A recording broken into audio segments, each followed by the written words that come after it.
Selamat pagi anak kelas 6. Bagaimana kabar kalian? Semoga dalam keadaan sehat dan baik-baik saja ya nak ya. Oke, sekarang kita akan belajar IPA, tema 4, subtema 3. Dibuka bukunya ya nak. Yaitu tentang energi alternatif. Di sini ada macam-macam energi alternatif penghasil listrik. Ada di sini PLTA, PLTS, PLTPB, PLTA, baru pembangkit tenaga gelombang laut, pembangkit listrik tenaga biomasa. Ini sudah pernah kita pelajari sebelumnya kan di kelas 4, masih diingat kan? Ya, sekarang kita akan mempelajari yaitu menjelaskan sumber energi alternatif penghasil listrik. Nah, energi alternatif itu merupakan energi yang berasal dari alam. Diingat ya nak, dari alam. Apa sih keuntungan dari energi alternatif ini? Yaitu lebih ramah lingkungan, bebas polusi, sumber energi ada di alam, jumlahnya tak terbatas, memiliki jangka waktu habis yang lama. Ini sama artinya dengan yang tadi ya, cuma ini bisa ambil gambarnya saja ya. Energi alam yang sama juga dengan yang tadi, yang pertama Ibu jelaskan ya. Oke, kelemahannya apa aja? Kelemahannya adalah biaya instalasi awal lebih besar, hanya bisa dibangun di tempat tertentu ya. Contohnya kincir angin. Kincir angin ini hanya bisa dibangun di tempat tertentu di daerah-daerah pegunungan atau perbukitan. Ini tidak bisa kalau kita dibangun di daerah kita ini, itu nggak akan berputar karena kita sudah banyak ditutupi oleh gedung-gedung gitu ya. Baru masih bergantung pada cuaca daerah sekitar. Belum efisien karena jaringan belum lengkap. Ini kelemahannya. Dan di sini kita akan mempelajari pembangkit listrik tenaga surya. Pembangkit listrik tenaga surya menggunakan sumber energi dari sinar matahari. Peralatan yang digunakan berupa panel surya yaitu sebuah alat berbentuk lempengan logam atau bahan semikonduktor yang mampu mengubah energi matahari menjadi energi listrik. Nah, panel surya itu sering kita jumpai ada di atap rumah, ada juga di jalan-jalan lampu merah ya. Untuk apa? Untuk mencukupi kebutuhan manusia, ya. Dan di sini pembangkit tenaga surya itu menggunakan tadi sumber energi matahari. Nah, diperhatikan di sini lempengan-lempengan logam itu yang mampu mengubah energi matahari dan listrik. Itu yang ada tanda panah ya, nak ya. Ya di sini. Ya, ini semua lempengan-lempengan logamnya. Dan di sini panel surya juga merupakan salah satu upaya memanfaatkan energi alternatif yang berasal dari matahari. Diperhatikan, ini nanti akan menyerap sehingga nanti dia panel surya dari sini kan bisa AC menyala ya. Ini sangat menguntungkan bagi manusia ya, tidak menginginkan biaya yang besar. Baru cara kerja panel surya. Di sini panel surya tadi adalah alat yang terdiri dari sel surya atau sel fotovoltaik. Sel surya mampu mengubah sinar matahari menjadi energi listrik ya. Nah, di sini cara kerja panel surya yaitu panel surya mengubah cahaya matahari yang diterima menjadi arus yang dialirkan menuju solar chain control yang mengatur arus listrik searah atau DC. DC itu singkatan dari direct current yang artinya searah ya, tidak bolak-balik untuk disimpan ke baterai. Kedua, arus listrik dari controller dialirkan menuju inverter yang mampu mengubah arus listrik DC menjadi arus listrik AC atau yang disebut dengan alternating current. Ya, kalau AC ini yaitu jenis arus listrik yang nggak mengalir secara searah, tetapi mengalir secara bolak-balik. Tadi kalau DC itu searah, sedangkan AC ini tidak searah, ya, tapi bolak-balik.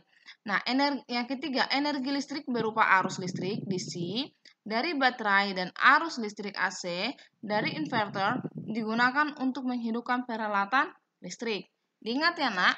Nah, di sini sudah ada di sini. Lihat arah panah mataharinya ini.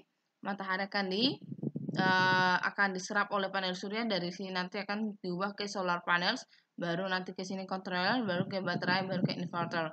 Baru setelah itu akan menuju ke perumahan-perumahan atau ke rumah-rumah. Nah, ingat ya, kepanjangan dari AC tadi yaitu alternating current yaitu yang bolak-balik, sedangkan DC yaitu direct current yang artinya itu searah ya. Oke, energi yang dihasilkan matahari itu disebut adalah energi surya. Energi surya menjadi tenaga listrik itu melalui apa? Kok bisa energi surya menjadi listrik itu? Karena melalui panel surya itu solar cell. Panel surya menangkap sinar matahari. Setelah itu ada dua lapisan semikonduktor yang bisa mengubah tadi energi matahari menjadi listrik. Itu ada yang positif, jadi negatif. Diperhatikan di sini. Yang positifnya ini diperbesar ya dari lempengan-lempengan ini positif dan juga negatif di sini ya. Nah, di sini negatif itu menangkap energi dari matahari. Ini negatif itu menangkap energi dari matahari, sedangkan yang positif ini yaitu melepaskan energi tersebut sehingga nanti ke itu ke listrik. Baru arus listrik itu distabilkan oleh alat konversi. Ini alat yang negatif ini akan mengalir sehingga nanti di sini dia akan distabilkan ya. Setelah itu arus listrik siap digunakan. Nah, sekarang kita mempelajari energi biomasa. Energi biomasa adalah sumber energi yang berasal dari bahan-bahan organik atau makhluk hidup. Nah, cara kinerja itu biomasa ini yang pertama diperhatikan di sini ada pembusukan kotoran menghasilkan gas metana. Ya. Di sana itu yang pertama itu kotoran ternak dulu hasilnya. Oh ya, maaf ya. Dari kotoran ternak, setelah kotoran ternak nanti ada pembusukan kotoran itu. Nah, setelah itu ini akan diubah, akan dibakar di sini, dia akan dibakar baru uap panas pada pembakaran digunakan untuk memutar turbin.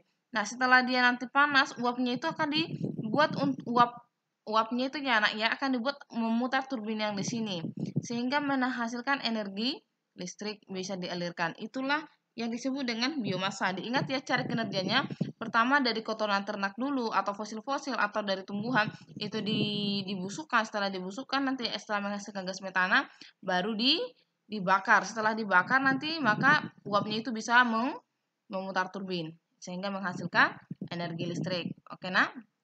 Oke.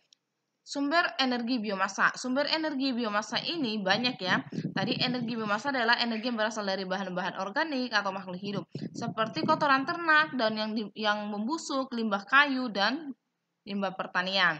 Contohnya di sini sepotong kayu. Sisa potongan kayu ini juga bisa ranting kayu, cangkang sawit, sekam, baru bonggol jagung.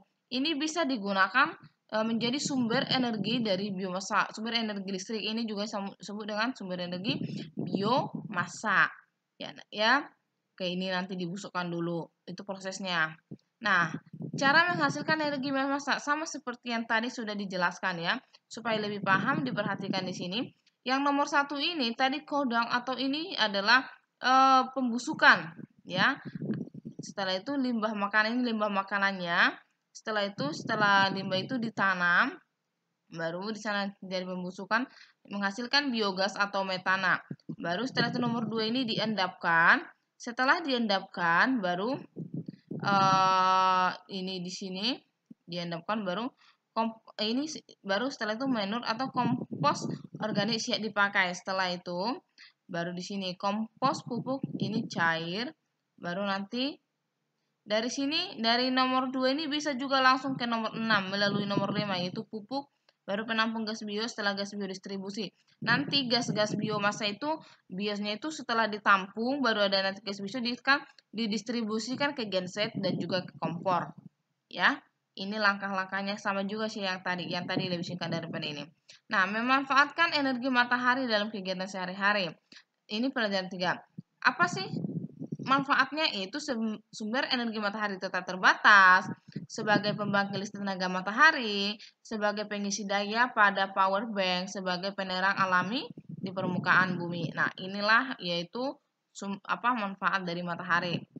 Manfaat energi matahari juga dalam kegiatan sehari-hari juga ada membantu mengeringkan pakaian, membantu mengeringkan tanah, membantu dalam proses pengeringan air laut, untuk pembuatan garam, membantu kesehatan tulang. Panel surya pada atap rumah itu untuk mencukupi kebutuhan energi listrik di rumah-rumah tersebut ya. Ini panel surya pada lampu penerangan jalan untuk mencukupi kebutuhan energi listrik pada lampu tersebut. Ini panel surya di